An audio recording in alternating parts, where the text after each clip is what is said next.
Welcome to my vlog! Yes! Happy New Year! Since it's New Year, so I decided na mag-upload ng video about New Year's resolution or goal setting. Yes, so not just because New Year din ngayon, you can do goal setting anytime. Especially if you find yourself na paikot-ikot ka lang or parang you have this, you have that, pero ba't hindi ka masaya? So I think that's the time that you need to sit down and reflect and ask yourself, what do I really want? Because hindi mo masasabing successful ka or happy ka if ano yung basis mo. Diba parang pupunta ka somewhere and if you don't know your destination, paano ka makakarating doon? Diba? So, at saka, diba, pag gumagawa tayo or may pinupuntahan tayo, we wanna go to this place like Baguio or you wanna go and travel.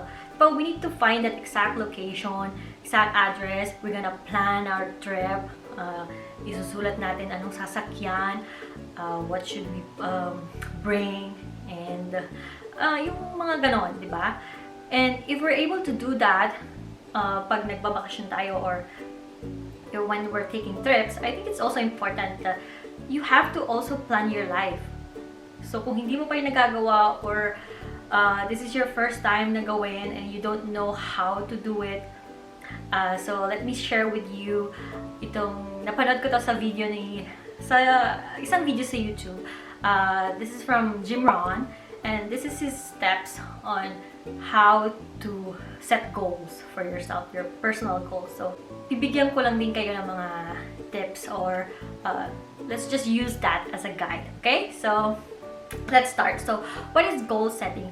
Goal setting is it's like a process, your action plan in order for you to make your dreams into reality. You know, it will serve as your long-term vision or your short-term motivation. Goal setting, it also helps you focus and organize your priorities, and also it will serve as your self-assessment. Kasi hindi mo naman magagawa yung goal setting if you not aware kung nasan ka ba. If you're a student, you want to see yourself 10 years from now. If you're young adult or you're entering that adulthood life. So, what is your vision? Where do you see yourself 10 years from now? Do you want to see yourself having your own family or traveling the world? Diba? And it's very important that we know where we want to be. Meron tayong mga set baby steps para marating natin yon. So, yon. That's why it's very important na magkaroon tayo ng goal setting. The steps that I will share with you will first, we need to get your notebooks or your pen and paper. Kasi importante na sinusulat nyo. You have to write it down. Not just say it. And wala kang documentation. Okay, just to share with you a story, I have this habit of writing. I do journals, I do or what we call a diary kahit nung bata pa ako.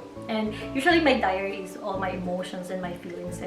But most of my dreams or mga goals or mga gusto kong mangyari, I really wrote it down on a piece of paper or notebooks.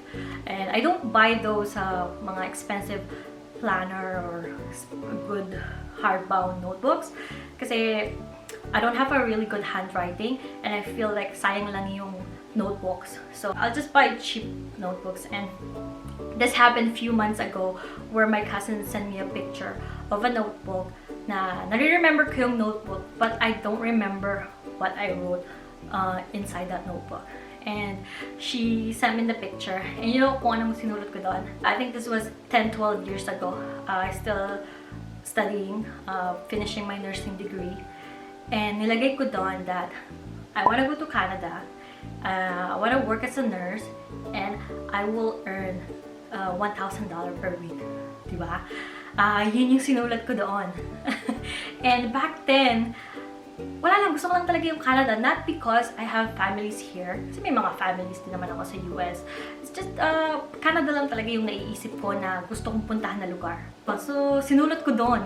So, now, 10 years, 12 years after that, andito na ako. I'm in Canada, I'm working as a nurse, and I'm earning 10,000 per week. More than pa nga. So, Diba? Buti sinulat ko yon. And nakakatuwa lang din na balikan na nasulat ko pala siya. So anyway, so yun nga, it's important to have your pen and paper for documentation, especially mga notebook para hindi natin mawawala. First step is you should answer these 5 questions. What do you want to do? What do you want to be? What do you want to see? What do you want to have? And where do you want to go? Those are the 5 questions na kailangan yung sagutin. Don't worry about kaya ko ba yun or paano mangyayari yun. Wala mo na yan.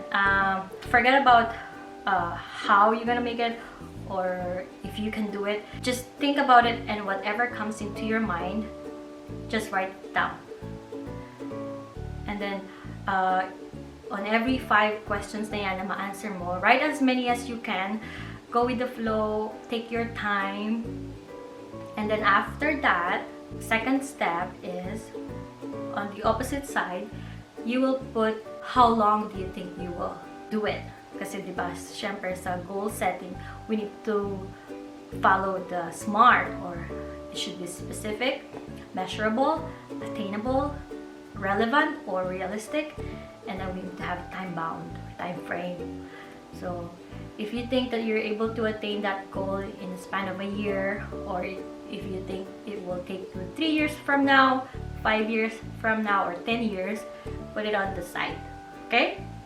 And then after that, once na lagay mo na yung mga year na yon, on the other page, write down lahat ng you think you will able to attain in span of 1 year, 3 years, 5, and then 10. Kung marami kang nasulat, that's okay, because the next question is, dun papasok yung prioritization.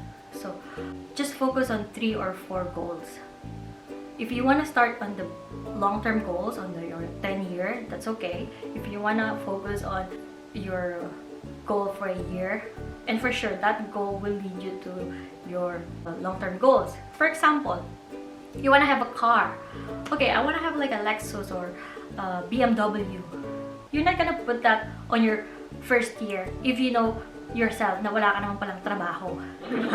So, our first goal siguro in your first year is you'll find a job, or you will save this amount of money, and then 3 years from now, I will have the car. So, be realistic. Kaya nga. And that's why we follow that formula. It needs to be smart.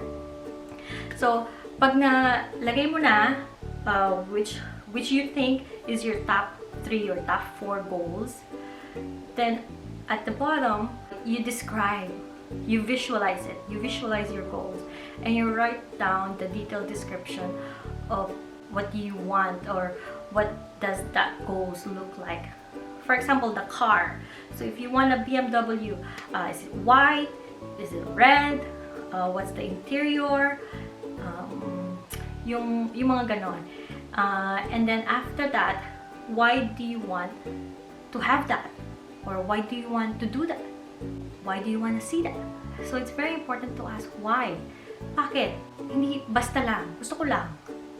Kasi if your reason is not that strong, yung motivation mo hindi rin strong.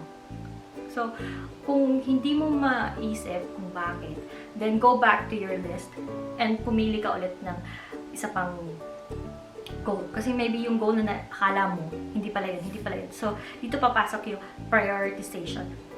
Kung ano talagang mas importante.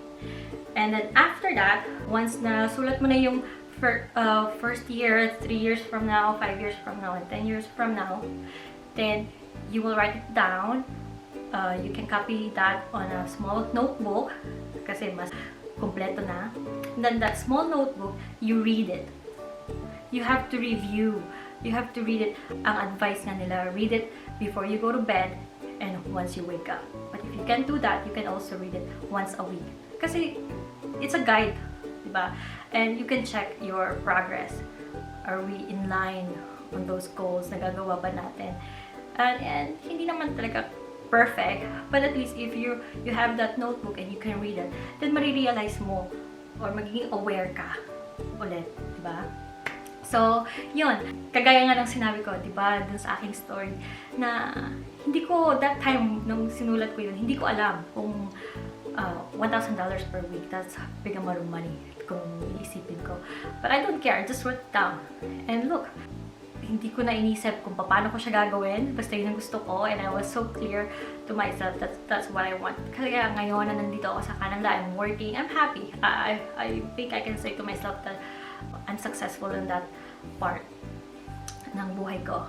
And now that I'm 33, I want to rewrite or set another goals for myself. And isa rin sa goals ko na sinulat ko sa aking goal setting is doing a YouTube video kagaya nito. Kasi I want to challenge myself. This is out of my comfort zone, but you know what? I like sharing yung mga ideas na nababasa ko. I like sharing stories. So yun. Anyway, so that's the goal setting. So I hope you can try that. And isa lang yung gusto ko rin mangyari. I want people to know and ask themselves kung ano talaga yung gusto nila. Because yun talagang very important. Siguro marami tayong natutunan last year, and this is the year to restart and do it better. Okay? So thank you for watching, and see you on my next vlog. Thank you. Bye!